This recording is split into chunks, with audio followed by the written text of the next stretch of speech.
Phrase বলতে বোঝায় a group of words without finite verb. So তুমি যদি দেখো যে কয়েকটা শব্দ আছে, শব্দগুচ্ছ আছে যেটার মধ্যে কি নাই, যেটার মধ্যে ফাইনাইট ভার্ব নাই, তাহলে সেটা কি? তাহলে সেটা ফ্রেজ। ফ্রেজ হচ্ছে একটা শব্দগুচ্ছ যেটার মধ্যে কোনো ফাইনাইট ভার্ব থাকে না। ক্লজ কি? ক্লজ হলো এটাও একটা শব্দগুচ্ছ, গ্রুপ অফ ওয়ার্ডস, কিন্তু এটার মধ্যে ফাইনাইট ভার্ব থাকে। একটা কথা, যদি ফাইনাইট ভার্ব থাকে তাহলে ক্লজ, আর যদি না থাকে তাহলে সেটা ফ্রেজ। নিচের এক্সাম্পলগুলো খেয়াল করো। এটা প্রথমটা দেখো যে the book on the table. So the book on the table, এখানে কয়েকটা শব্দ আছে না, শব্দগুচ্ছ, এটা একটা শব্দগুচ্ছ, কিন্তু এই শব্দগুচ্ছের মধ্যে কি কোনো ফাইনাইট ভার্ব আছে? নাই। ইভেন এই শব্দের মধ্যে কোনো ভার্বই নাই, একটা ভার্বও নাই। সো এটা একটা ফ্রেজ, এটা একটা ফ্রেজ। কেন আমরা এটাকে ফ্রেজ বলছি? কারণ এটা একটা শব্দগুচ্ছ কিন্তু এটার মধ্যে কোনো ফাইনাইট ভার্ব নাই। ফাইনাইট ভার্ব না থাকলে সেটা ফ্রেজ। আবার দেখো লার্নিং আ ল্যাঙ্গুয়েজ,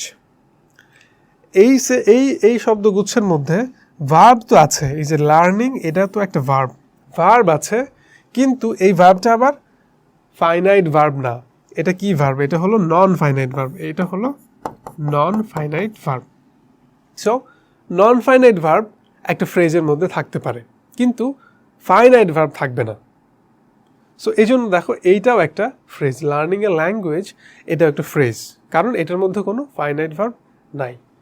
লাস্ট এক্সাম্পলটা দেখো, to know more about it, এটাও একটা ফ্রেজ।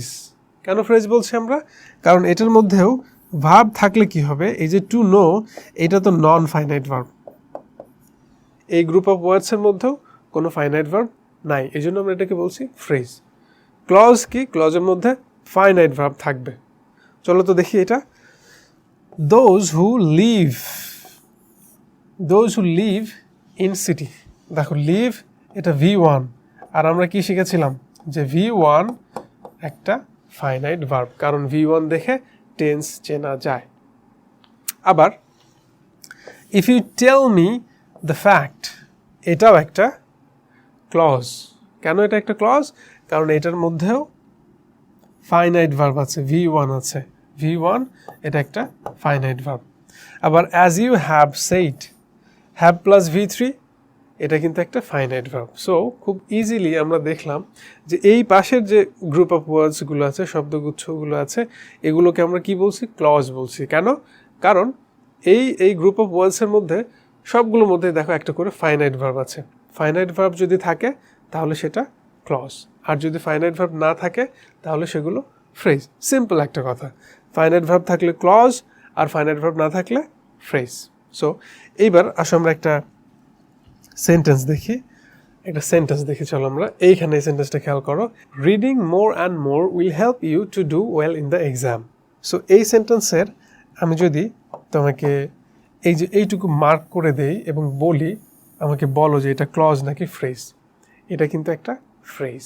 কেন ফ্রেজ বলছি আমরা এটুকুকে আমরা কেন ফ্রেজ বলছি? কারণ এই শব্দগুচ্ছের মধ্যে কোনো ফাইনাইট ভার্ব নাই। হ্যাঁ, একটা ভার্ব আছে, এই যে রিডিং, এটা একটা ভার্ব আছে এটার মধ্যে, কিন্তু এই ভার্বটা তো নন ফাইনাইট ভার্ব। ওকে, এই জন্য এটাকে আমরা কি বলছি? এই জন্য এটাকে আমরা বলছি ফ্রেজ। ক্লজ হতে গেলে সেটার মধ্যে ফাইনাইট ভার্ব থাকতে হয়। আবার খেয়াল করো, যদি আমি এইখান থেকে শুরু করে এই পর্যন্ত মার্ক করে দিতাম এবং তোমাকে বলতাম যে এইবার বলো এটা ক্লজ নাকি ফ্রেজ, এইবার কিন্তু বলতে হতো এটা একটা ক্লজ। কেন একটা ক্লজ? কারণ এই যে এটার মধ্যে ফাইনাইট ভার্ব আছে, will help, modal auxiliary plus ভার্বের বেস ফ্রম, এটা একটা ফাইনাইট ভার্ব। সো শব্দগুচ্ছের মধ্যে যদি ফাইনাইট ভার্ব থাকে তাহলে সেটা ক্লজ, আর ফাইনাইট ভার্ব না থাকলে সেটা ফ্রেজ। যেরকম রিডিং মোর অ্যান্ড মোর, এইটুকু হবে ফ্রেজ, বাট যদি বলি reading more and more will help, এটা একটা ক্লজ। একইভাবে যদি এইটুকু দাগ দেই, two do well in the exam, এটা কি? Two do well in the exam, এটা কিন্তু একটা ফ্রেজ, কারণ এটার মধ্যে কোনো ফাইনাইট ভার্ব নাই। টু ডু এটা একটা ভার্ব আছে, কিন্তু টু ডু আবারও একটা নন ফাইনাইট ভার্ব। সো আমরা এটা খেয়াল রাখবো যে যদি শব্দগুচ্ছের মধ্যে ফাইনাইট ভার্ব থাকে তাহলে সেটা ক্লজ, আর যদি ফাইনাইট ভার্ব না থাকে অথবা নন ফাইনাইট ভার্ব থাকে তাহলে সেটা ফ্রেজ। আশা করি ক্লজ এবং ফ্রেজের বিষয়টা বুঝতে পেরেছ। তোমাদের যদি এই টপিকের ওপরে কোনো কনফিউশন থেকে থাকে তাহলে কমেন্টসে জানাতে পারো। আর আজকের ক্লাস আপাতত এখানেই রাখছি। তোমাকে অসংখ্য ধন্যবাদ আমাদের চ্যানেলটা সাবস্ক্রাইব করার জন্য।